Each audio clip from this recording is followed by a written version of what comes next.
Bonjour à tous, j'espère que vous allez bien. Alors, je vais finalement finir la série des 5 signes qui vous indiquent que la réunion, elle est proche. Aujourd'hui, nous sommes rendus au numéro 3. Tu vis ta vie pour le meilleur de toi-même et rien d'autre. Avant de continuer, j'aimerais vraiment remercier tous les gens qui font des commentaires, qui s'abonnent à la chaîne, qui partagent la chaîne, qui like la chaîne. Vous aidez vraiment à partager l'information et je sais très bien que si vous le faites, c'est parce que ça résonne avec vous. Je n'ai besoin de rien ni personne. C'est l'ego mental, encore une fois, qui se croit insuffisant, qui se croit incomplet. Et c'est la vérité pour lui. Donc, et vous n'êtes pas cet ego, personnalité mentale. Et vous n'êtes pas ce corps non plus. Donc, ce sont deux véhicules, si on peut dire que l'âme, la conscience, a emprunté, a manifesté pour pouvoir s'incarner dans ce monde de matière et de dualité. Votre âme, elle, n'a pas besoin pour être d'un corps ou d'un mental, elle est simplement.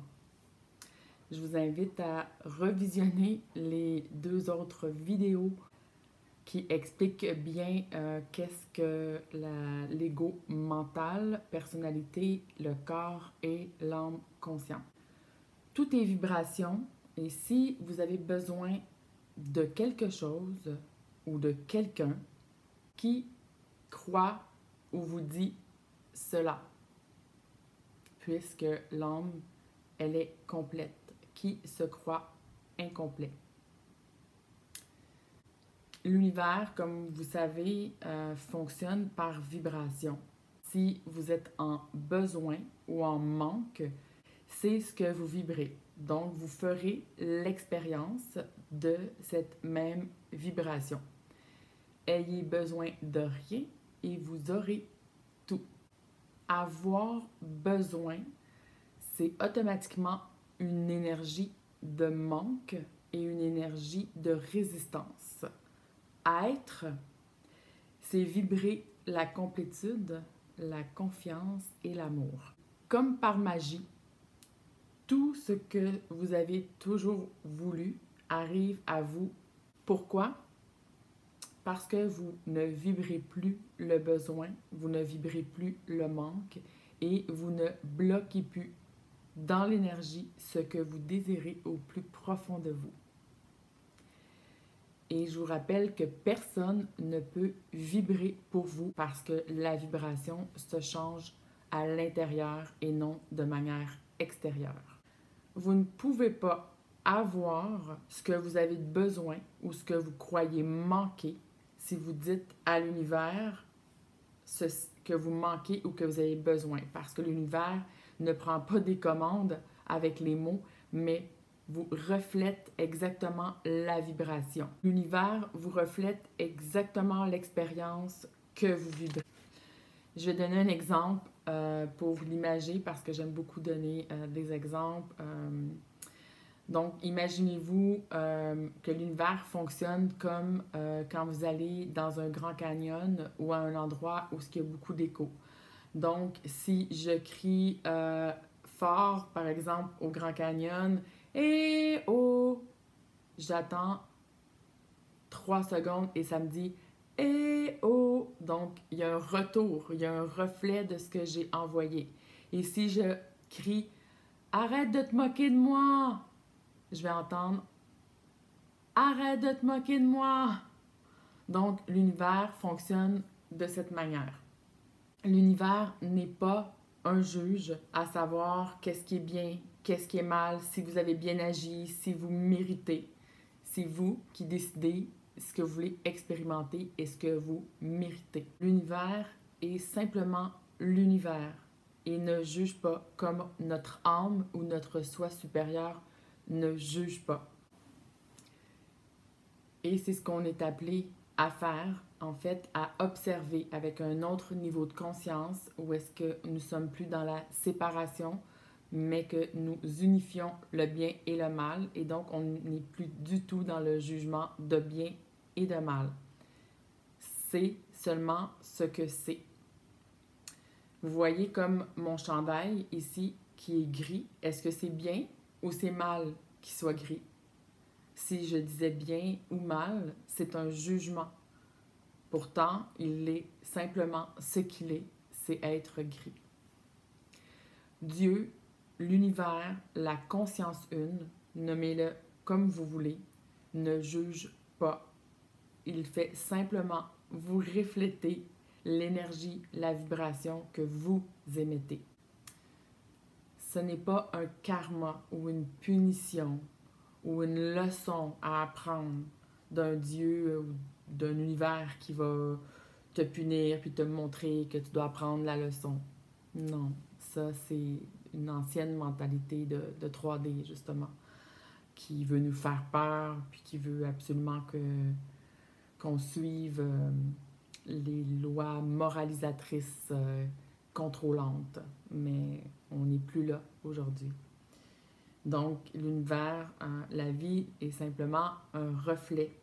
Et si tu n'aimes pas ce que tu reçois de l'univers, bien, je vous invite à vous regarder, à regarder comment vous vibrez à l'intérieur. Est-ce que vous vibrez l'amour ou la peur? L'univers vous envoie toujours ce que vous croyez, parce que vos croyances affectent votre vibration, affectent votre corps mental et votre corps émotionnel. Donc, encore une fois, il n'y a pas de jugement, il n'y a pas de leçon. L'univers n'a pas de préférence à propos de ce que vous faites ou ce que vous choisissez ou non. Votre âme, c'est la même chose. Donc, elle n'a aucune préférence, même sur ce que votre autre fait. Va jamais aller juger ce que votre autre fait parce que ce n'est une question de vibration et que vous n'êtes victime de rien. Et la bonne nouvelle, c'est que vous pouvez à chaque instant vibrer autre chose. Votre âme, comme l'univers, n'a aucune préférence, comme je disais, fait seulement observer la vibration que vous avez. Et qui, par exemple, lui, a des jugements et des préférences, eh bien, c'est sûr que c'est l'ego mental, mais vous n'êtes pas ce mental ou cet ego. Vous n'êtes pas cette personnalité égo, mentale, ni ce corps. Vous êtes l'âme et vous êtes une conscience. Une conscience qui observe ce que la personnalité égo fait, comment elle pense, comment elle réagit, comment elle ressent les choses ici, avec les 5 sens dans la matière. Vous êtes en complétude, vous profitez de la vie et vous appréciez le meilleur de la vie pour vous. Le temps en votre propre présence est simplement magnifique. Imaginez la pression sur une autre personne que votre bonheur dépende d'eux. Le fait que votre bonheur dépende d'une autre personne ou de quelque chose de l'extérieur, est-ce une vibration d'amour, de confiance ou de peur? L'amour, c'est libre. Vous êtes libre et tous les autres et votre autre sont libres. Vous n'avez pas besoin des autres pour vous aimer, pour vous accepter, pour vous valider. La liberté en amour, c'est que chacun est libre d'entrer en relation ou non. La relation ne devrait pas être le moteur d'avoir besoin d'être aimé. La relation ne devrait pas se baser sur un besoin d'être aimé, mais plutôt un besoin de partager par deux êtres qui sont heureux, complets, mais qui désirent partager un temps, un espace. Puisque tout est énergie, nous attirons à nous des gens, des choses, des situations qui sont en parfaite vibration avec ce que nous émettons. Si je vis une trahison à l'extérieur, je devrais peut-être regarder de quelle manière je me trahis moi-même. Il n'y a pas d'accusation à faire, en fait, simplement voir que si je suis entrée dans une relation où est-ce que je me suis sentie trahie, c'est peut-être que je n'ai pas eu assez de discernement et de détachement et d'observation et que j'étais plutôt dans un ego mental. Car, au fond, si on observe avec une conscience, j'avais le choix de rester dans cette relation ou pas. Mais si j'ai été jusqu'à la trahison, souvent c'est parce que même si je ressentais et que je n'ai pas écouté la petite voix intérieure, justement, qui me disait que je me sentais pas bien dans cette relation-là, eh bien, j'ai fait le choix, et oui, j'ai fait le choix de ne pas couper, de ne pas partir, puis d'être victime d'une certaine manière.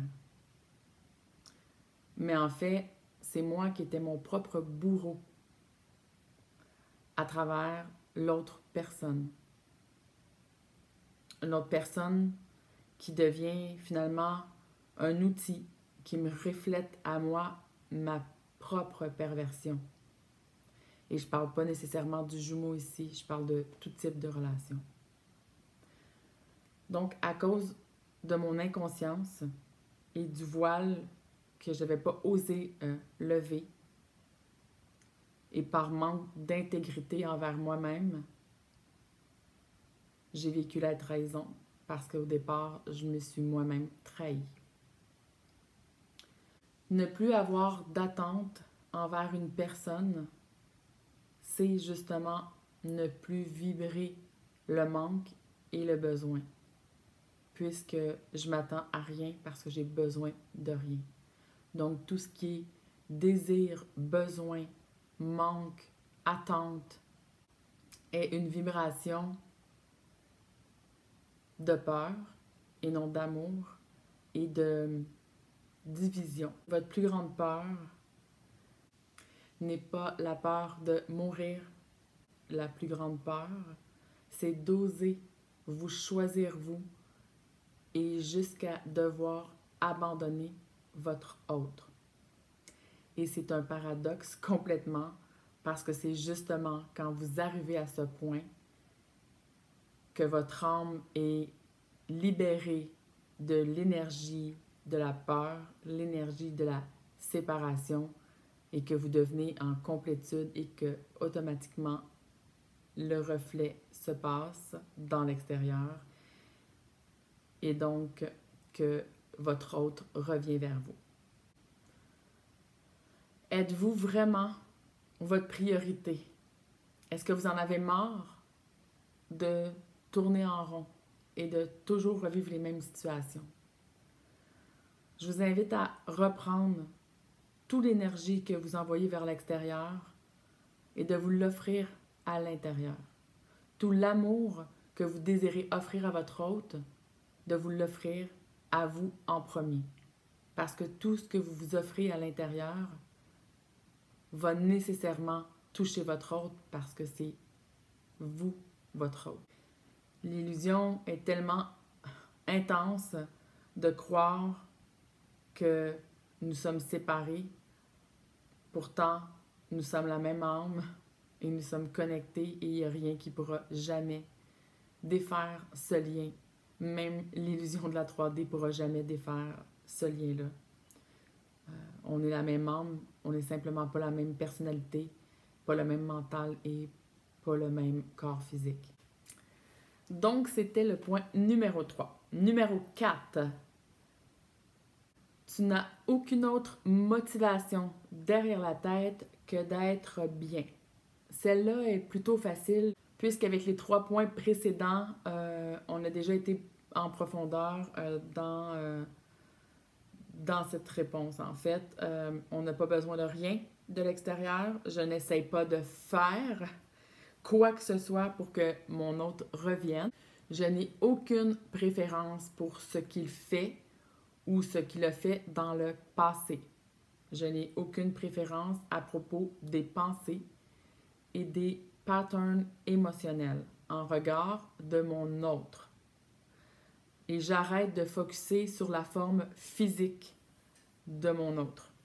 Et je focus sur mon intérieur à moi et non sur ce qu'il dit ou ce qu'il fait ou ce qu'il fait pas ou ce qu'il dit pas. Il devrait faire ci ou ça ou pas faire ci ou pas faire ça. Ah oui, est-ce que vous êtes sûr? Qui pense ça? Selon qui? Je reviens sur les mots vraiment importants. Attachement, désir, besoin, contrôle, manque. Ça vous dit quelque chose? Ça suffit, les mensonges envers soi-même. L'important, c'est d'être authentique. Quand on se dit à un certain point, non, non, c'est correct, j'ai plus besoin, je suis en complétude. Mais pourtant, vous êtes toujours en train de regarder des vidéos de flammes jumelles au lieu de vivre le meilleur de vos manifestations dans votre vie. Observez ce que vous manifestez et changez la vibration si ça ne vous plaît pas, ce que vous attirez, mais si vous voulez des résultats différents. Là, vous allez me dire, minute là, tu me dis que les pensées ou les préférences que j'ai envers mon autre ne sont pas bien ou mal, que c'est juste ce que c'est, des jugements, des préférences, des croyances, et qu'en plus, c'est pas vraiment vrai, c'est comme une illusion parce que ça peut changer. Et oui, parce que vous n'êtes pas ces pensées, vous n'êtes pas ces croyances et vous n'êtes pas ces jugements. Mais quand vous croyez tout ça, vous leur donnez de l'énergie et c'est ce que vous manifestez. Vous n'êtes pas tout ça parce que ce que vous êtes, c'est une âme, une conscience. L'observateur. Et vous avez beaucoup plus d'influence sur la matière et ce que vous manifestez, qu'on veut bien vous le laisser croire ou que vous voulez bien croire. La conscience, observateur, c'est ce que vous êtes. Vous voulez savoir comment manifester votre hôte, faire en sorte qu'il revienne vers vous sans avoir à rien faire? Eh bien, je vous invite à écouter cette série de 3 vidéos et d'essayer ce que je vous ai expliqué, faire changement. Je vous dis, ça fonctionne vraiment. Puis ne me croyez pas sur parole, allez faire l'expérience. Vraiment, essayez-le, vous n'avez rien à perdre de toute manière. Puis si ça ne fait pas, vous reviendrez comme avant ou vous essayerez quelque chose d'autre. N'oubliez pas que vous êtes une âme qui est énergie et que vous devez sortir de vouloir faire quelque chose pour être et que vous devez faire un retournement et être, vibrer pour avoir et faire par la suite. Numéro 5, vous savez au fond de vous profondément que vous faites un avec cette personne. Je vous annonce en fait que la prochaine vidéo va traiter justement sur ce point précis de savoir profondément. Donc, vraiment la différence entre le mental qui vous dit que c'est ceci ou cela et qui veut expliquer et comprendre les choses et comment l'âme, elle, sait et que c'est complètement différent parce que ce que vous êtes, c'est justement l'âme conscience qui a ce savoir sans devoir expliquer ou justifier. Vous voyez, il y a les pensées ici. Il y a le mental qui veut expliquer pourquoi, comment les choses ou qui veut savoir les choses. Alors que l'âme, ce que vous êtes, la conscience, c'est sans explication. Question. Comment sais-tu que tu es cette âme conscience? En fait, on ne le sait pas. On ne pourrait pas l'expliquer. Le mental arrive, puis lui va commencer à se poser des questions. T'es certain? Est-ce que tu as des preuves? Comment tu peux expliquer ça? Mais ça, c'est le mental. Et vous pouvez lui dire, finalement, ben, je le sais pas, mais c'est comme ça. Pas expliquer de ressentir. L'intuition, ce n'est pas d'expliquer non plus. C'est un savoir qui est profond. C'est une intuition, justement, puis ça s'explique pas, une intuition. La conscience, c'est pas les pensées, le mental qui veut prouver quelque chose. Être, c'est le savoir, puis c'est un savoir profond. Sans avoir à prouver quoi que ce soit, sans avoir à expliquer quoi que ce soit, on sait profondément. C'est la sagesse de l'observateur de la conscience. Et à un certain point, peu importe ce que les pensées peuvent essayer de vous faire croire, vous ne les croyez plus. Parce que ce savoir-là est tellement de plus en plus ancré profondément dans vous que ça fait juste plus de sens de croire ce qui se passe dans le mental. Vous l'avez, l'intuition, vous avez ce savoir profond-là. Car vous êtes ce savoir. Vous le savez que vous êtes un, c'est tout. Et plus profond vous allez en vous, et plus vous êtes aligné, vertical, debout, en paix avec ce qui vous entoure, et plus vous faites confiance, peu importe vos pensées, à votre intuition. Votre intérieur devient le maître. Plus vous allez en profondeur à l'intérieur de vous, plus vous vous rendez compte que vous faites non seulement un avec votre hôte, mais un avec le tout. Voici les 5 vrais signes que la réunion est proche. Merci d'avoir écouté la vidéo, merci de partager, merci de vous abonner si vous avez besoin d'un accompagnement pour venir chercher des lumières, des outils, des exercices. Vous avez toutes les informations dans la boîte de texte sous la vidéo. Je vous embrasse et à bientôt.